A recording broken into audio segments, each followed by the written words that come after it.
C'était un dimanche matin calme lorsque mes parents sont arrivés à l'improviste.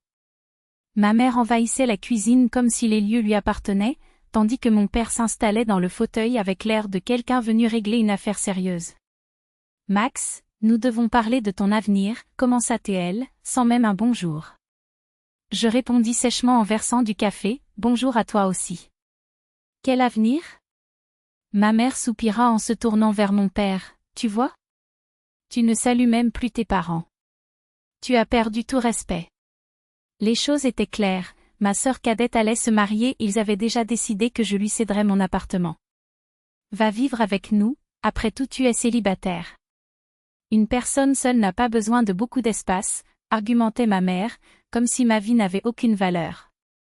Cet appartement est à moi. Je l'ai acheté avec ma sueur, avec mon argent, répondis-je. Oh, ouais. Et qui t'a élevé? Qui a payé tes études? Qui t'a soutenu toutes ces années, a-t-elle dit, comme si j'avais une dette éternelle. J'ai essayé d'expliquer que j'avais 28 ans, que j'avais une carrière stable et que j'avais des projets pour ma propre famille. Mais pour eux, cela n'avait pas d'importance. La famille est la famille. Et maintenant la priorité est Katia, a dit mon père. Elle a besoin d'un endroit où commencer sa vie avec son mari. Vous pouvez attendre. Attendez quoi? Vivre entassée avec vous pendant que ma sœur a un appartement pour elle toute seule, ai-je demandé, incrédule. Nous avons tous commencé comme ça. Vos grands-parents vivaient avec la famille jusqu'à ce qu'ils obtiennent quelque chose de mieux, a expliqué ma mère, comme si le monde n'avait pas changé. La dispute n'a fait qu'empirer.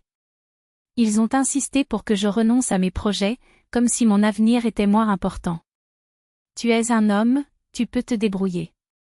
Katia est une femme, elle a besoin de stabilité, disait ma mère, comme si le genre définissait les priorités. Et ma vie? Ma copine? Nous aussi, nous voulons construire quelque chose ensemble, ai-je argumenté. Ah, mais tu peux attendre. Son mariage est plus urgent, coupa mon père, comme si ma relation était secondaire.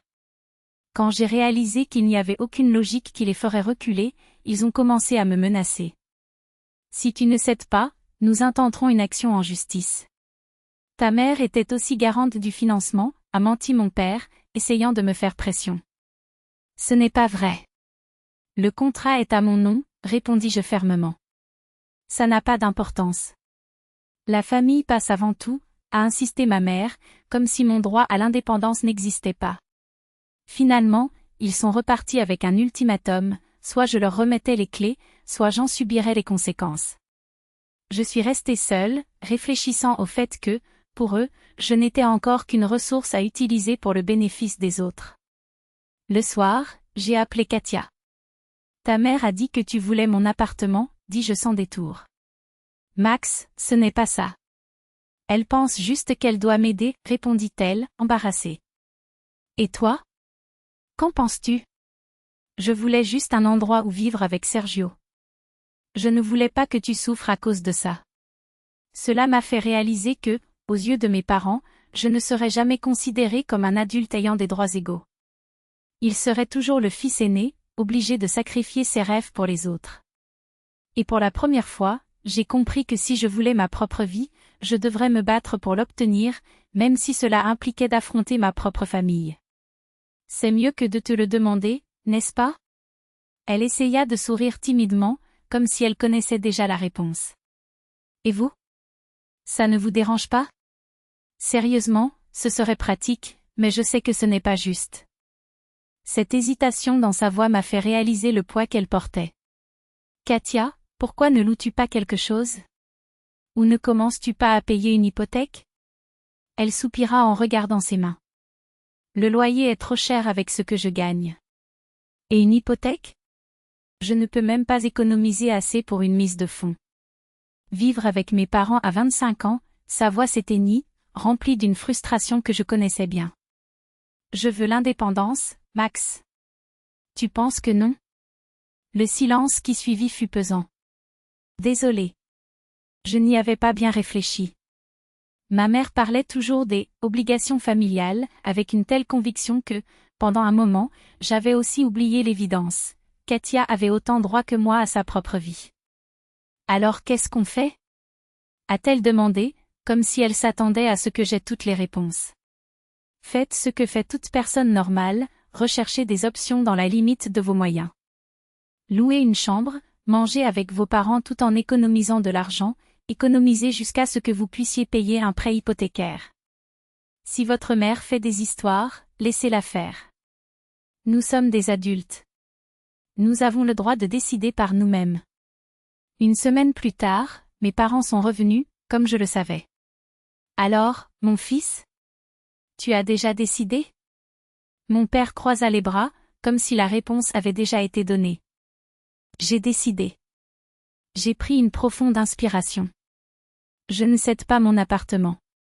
Ma mère a mis ses mains devant son visage, de manière dramatique. Max. Comment peux-tu? Ta sœur va se retrouver à la rue. Elle ne le fera pas. Elle a une maison, elle a des parents, elle peut la louer ou l'ajouter à la sienne. La solidarité familiale n'est pas un sacrifice forcé. C'est une entraide, quand cela est possible. Je les ai regardés dans les yeux, fermement. Toi et papa m'avaient déjà aidé quand j'en avais besoin. Maintenant c'est à mon tour de vivre ma vie. Ils sont partis furieux. Des jours sans parler, jusqu'à ce que ma mère appelle, la voix froide, Katia a décidé de rester à la maison pour le moment. Avec Sergio. Elle dit qu'ils vont économiser de l'argent et acheter quelque chose de petit. Bonne décision. Je n'ai pas laissé apparaître mon soulagement. Et toi? Elle a insisté. Tu ne vas pas repenser? Non, maman. Je ne le ferai pas. Silence. Quel dommage. On comptait tellement sur toi. Je peux l'aider avec de l'argent pour son acompte. Tout comme tu m'as aidé un jour. J'ai parlé lentement, en précisant clairement, ce n'est pas une négociation. C'est la justice. Ma mère a mis du temps à répondre. Eh bien, je suppose que c'est aussi une façon d'aider. C'est la bonne façon. J'ai coupé, doux mais ferme. Celui qui ne détruit pas ma vie en même temps. Katia et Sergio sont restés encore un an chez mes parents. Ils ont économisé et ont acheté un appartement d'une chambre. J'ai tenu parole et j'ai versé l'acompte, comme je l'avais promis.